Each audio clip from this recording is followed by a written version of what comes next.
Hi, everybody. This is Silvio Canto in Dallas, Texas on Tuesday, September 25th, and welcome to our video commentary.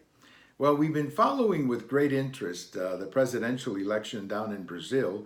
The election will take place October 7th. It will more than likely go to a second round because neither of the two, no candidate will get 50%, so it goes to a second round. Some of the polling data at the moment, and this is based on an article that I saw from Reuters, at the moment, the polling data has Mr. Bolsonaro at like 26% and a Mr. Haddad at 22. So it's pretty much of a dead heat or within the margin of error between those two men.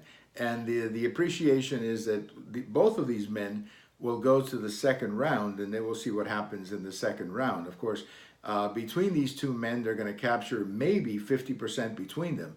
So another half of the population that voted for different candidates, they're the ones who are probably going to decide the election.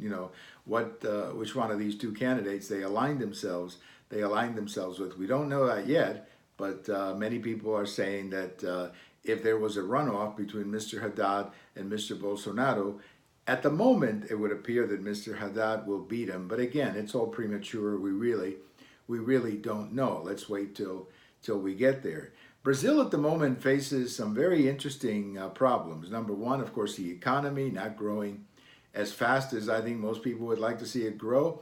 You've got the problem of corruption. You have the problem of violence, and then you have just a general dissatisfaction with the population.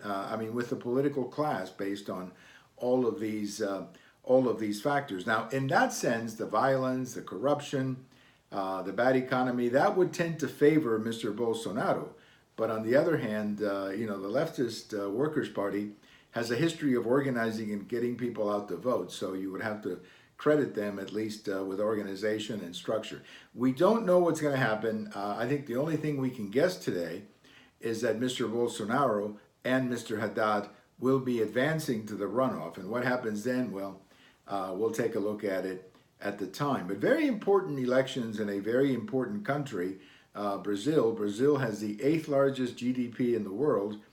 And in Latin America, particularly in South America, Brazil is the economic engine of that region. The economies of Argentina, Uruguay, Chile, and other countries depend a great deal on what happens in Brazil. So they're just as interested as everybody else in what is happening in that country. And I would have to think that political stability is something that most countries would like to see in Brazil. Again, big country, big economy. Most people would like to see political stability. So we'll keep you posted. We'll look at it after the runoff and maybe take a look at the next round that I assume will happen a few weeks later.